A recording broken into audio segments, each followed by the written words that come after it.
নমস্কার, সবাই কেমন আছেন? মৌমিতাস ভ্যারিয়াস রেসিপিজের আর একটি নতুন ভিডিওতে আপনাদের সকলকে আমন্ত্রণ। আজ আমি যে রান্নাটি নিয়ে উপস্থিত হয়েছি এটি একটি পুরাতন হারিয়ে যাওয়া ট্র্যাডিশনাল রান্না। এটি আমার দিদার কাছ থেকে শেখা। রান্নাটি হচ্ছে ইলিশ মাছের মাথা দিয়ে ঝিঙের রান্না। আমরা ইলিশ মাছের মাথা দিয়ে বিভিন্ন রেসিপি করে থাকি, এটি একবার করে দেখবেন।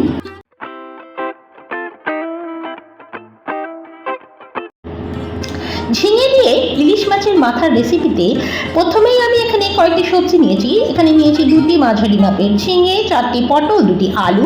এই রান্নাটি করার বা সবজিটা কাটার একটি পদ্ধতি আছে, সেটি হলো পটলটিকে মাছ বরাবর কেটে, দেখুন আমি কেমন বেঁকিয়ে বেঁকিয়ে কেটে নিয়েছি।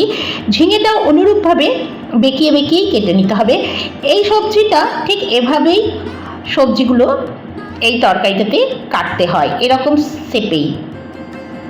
আর নিয়েছি 4টে কাঁচা লঙ্কা, আর আলুগুলোকেও ঠিকভাবেই ওইভাবেই আমি লম্বা লম্বা করে কেটে নিয়েছি।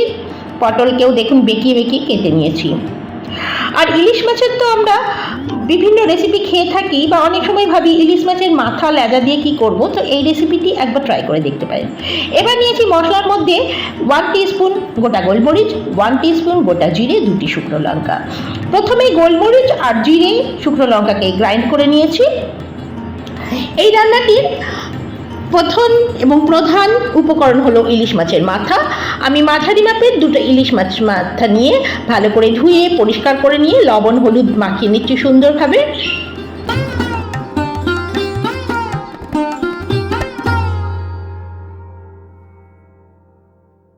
এখন একটি শুকনো কড়াই নিয়ে তাতে 2 টেবিল স্পুন সর্ষের তেল গরম করে ইলিশ মাছের মাথাগুলো হালকা করে ভেজে নেব। আমরা জানি ইলিশ মাছের মাথা খুব কড়া করে ভাজলে তার টেস্ট আর টেক্সচারটা নষ্ট হয়ে যায়, যার জন্য আমি হালকা করে ভেজে নেব। আর এবার বলে রাখা দরকার যে এই রান্নাটির প্রধান উপকরণ কিন্তু গোলমরিচ আর জিরে। আমি ঝালটা কম পছন্দ করি বলে গোলমরিচের পরিমাণটা কম নিয়েছি। আপনারা যদি বেশি ঝাল পছন্দ করেন অবশ্যই গোলমরিচের পরিমাণ বাড়িয়ে নেবেন। এটা প্রধান উপকরণই হলো কিন্তু সরষের তেলের পরিমাণ একটু বেশি, মানে একটু তেল তেলে ভাব হবে, আর ঝালটা একটু বেশি হবে। খেতে কিন্তু অসাধারণ লাগে।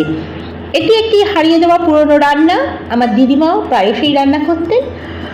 আমিও ছোটোবেলায় এই রান্নাটি খেয়ে এসেছি এবং আমিও আমার সংসারে এই রান্নাটি করে থাকি। আমার মাছগুলি ভাজা হয়ে গেল। এবার ওই তেলেই আরও একটু তেল অ্যাড করে নিলাম। এখন একটি বড় সাইজের পেঁয়াজকে ডুমো ডুমো করে কেটে নিয়ে এই তেলটির মধ্যে দিয়ে দেব। এখানে আর একটি টিপস হলো, সেটি হলো এই পেঁয়াজগুলো কিন্তু খুব জিরি জিরি কাটা হবে না, মানে ঝিঙের সাথে পেঁয়াজগুলো যেন মুখে লাগে সেভাবেই একটু ডুমো ডুমো করে কাটতে হবে।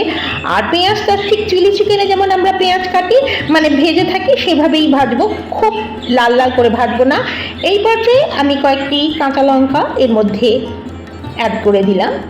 পেঁয়াজটা আমার হালকা ভাজা হয়ে গেছে। এখন আমি আগে থেকে কেটে রাখা সবজিগুলো পরিষ্কার করে ধুয়ে নিয়ে জল ঝরিয়ে এর মধ্যে অ্যাড করে দিলাম। এখন পেঁয়াজের সাথে সবজিটি বেশ কিছুক্ষণ হতে দেব। আর এই মুহূর্তে আমার গ্যাসের ফ্লেমটি লো টু মিডিয়াম হিটের মধ্যে রেখেছি।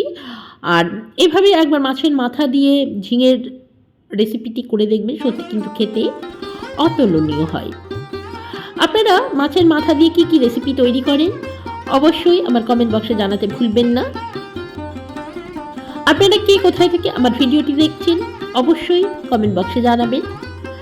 এখন ভালো করে আমি সমস্ত সবজির সঙ্গে পেঁয়াজটিকে নাড়িয়ে নিচ্ছি, হালকা ফ্রাই করে নিচ্ছি। এবার একে একে আমি পর্যায়ক্রমে মশলাগুলো এর মধ্যে অ্যাড করে দেব। এখন পরিমাণ মতন লবণ দিয়ে দিচ্ছি সবজিটার মধ্যে, আর সঙ্গে দেব হলুদ, 1/2 চামচ হলুদ দিয়ে দেবো আমি এর মধ্যে। আপনারা আপনাদের টেস্ট ওয়াইজ লবণ হলুদের পরিমাণটা দেবেন। এবার আগে থেকে বেটে রাখা যে মশলাটি ছিল, গোলমরিচ, জিরে আর শুকনো লঙ্কা আমি মিক্সিতে গ্রাইন্ড করে রেখেছিলাম, সেটি এর মধ্যে মিশিয়ে দেব।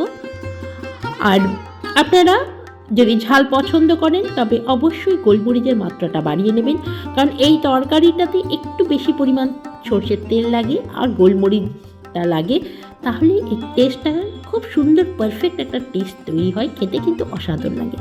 আর আমি এই মুহূর্তে দিলাম 1/2 চা চামচ ধনিয়া গুঁড়া। এটা কিন্তু ম্যান্ডেটরি নয়, তরকারিটা প্রধানত জিরে আর গোলমরিচের দ্বারাই রান্না হয়, কিন্তু আমি সামান্য ধনে দিলাম। আমার দিদিমা কিন্তু ধনেটা ইউজ করতেন না। এবার সমগ্র মশলাটির সাথে সবজিটি ভালো করে স্প্যাচুলার মাধ্যমে নাড়িয়ে নেব, সতে করে নিচ্ছি ভালো করে। সমগ্র সবজিটা মশলার সাথে ভালোভাবে নেড়ে ছুড়ে নিচ্ছি, সুন্দরভাবে মিক্স করে নিচ্ছি এবং আমি গ্যাসের ফ্লেমটি লো টু মিডিয়াম হিটের মধ্যে রেখে কড়াইয়ের লিডটা লাগিয়ে দেব ঠিক 10 মিনিটের জন্য। আর রান্নাটির মধ্যে কিন্তু আমি 1 ফোঁটা জল দেবো না, সবজি থেকে যে জল নির্গত হবে তার মাধ্যমেই সমগ্র সবজিটা সেদ্ধ হবে। আমি 10 মিনিট পরে ফিরে এসেছি। আমার কিন্তু মশলাও সুন্দরভাবে কষানো হয়ে গেছে, অয়েল রিলিজ হতে শুরু করে দিয়েছে।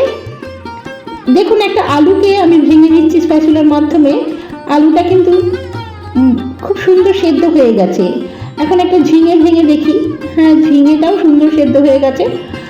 প্রায় রান্নাটা হয়ে এসছে। আমি কিন্তু 1 ফোঁটাও জল দিইনি। করেছেন, রান্নাটা করতে গিয়ে কিন্তু আমি 1 ফোঁটাও জলের ব্যবহার করিনি। সবজির মধ্যে থেকে যে জলটা নির্গত হয়েছে তা দিয়েই সমগ্র সবজিটা সেদ্ধ হয়েছে।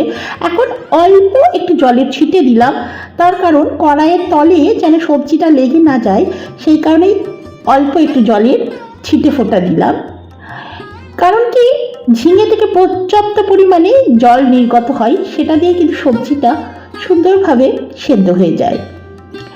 এবার আমি একে একে মাছের মাথাগুলো এর মধ্যে মিক্স করে দেবো এবং মাছের মাথাগুলো স্প্যাচুলার সাহায্য নিয়ে টুকরো টুকরো করে নেব।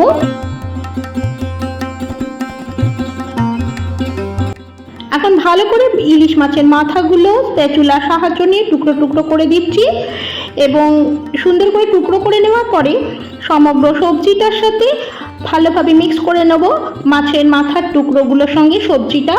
এবং এই পর্যায়ে আমি গ্যাসের ফ্লেমটি লো টু মিডিয়াম হিটের মধ্যে রেখেছি এবং কড়াইয়ের লিডটি লাগিয়ে দিচ্ছি। আমি 7 মিনিটের জন্য কড়াইয়ের লিডটি লাগিয়ে দিলাম। 7 মিনিট পর আবারও ফিরে আসছি। 7 মিনিট পরে ফিরে এলাম। তৈরি হয়ে গেল আমার ইলিশ মাছের মাথা দিয়ে ঝিঙের রেসিপি। এভাবে একবার বাড়িতে ট্রাই করে দেখবেন, খুব সহজেই তৈরি করে নেওয়া যায়। খুব অল্প মশলা দিয়েই এত সুন্দর একটি টেস্টি রান্না, এত সুন্দর একটা পুরনো দিনের হারিয়ে যাওয়া রান্নাকে আপনারা অতি অল্প মশলা দিয়েই খুব কম সময়ের মধ্যেই বাড়িতেই তৈরি করে নিতে পারবেন। আমার ভিডিওগুলি পছন্দ হয়ে থাকলে অতি অবশ্যই লাইক, শেয়ার, কমেন্ট করতে ভুলবেন না। আমার চ্যানেলের যারা পুরনো বন্ধু তাদের আন্তরিক ধন্যবাদ। আর চ্যানেলটিকে যারা নতুন ভিজিট করছেন, আমার ভিডিওটি ভালো লেগে থাকলে চ্যানেলটি সাবস্ক্রাইব করে পাশে থাকা বেল আইকনটি অন করে দেওয়ার অনুরোধ রাখলাম। আবারও একটি নতুন ভিডিও নিয়ে খুব শীঘ্রই উপস্থিত হব। ততক্ষণের জন্য ভালো থাকুন, সুস্থ থাকুন। এমনি বিভিন্ন ধরনের ভিডিও দেখতে অবশ্যই আমার কমেন্ট বক্সে জানাতে ভুলবেন না। আমার চ্যানেলে এমনি ধরনের অনেক ভিডিও আছে, ভালো লেগে থাকলে অবশ্যই চ্যানেলটি ভিজিট করার অনুরোধ রাখলাম।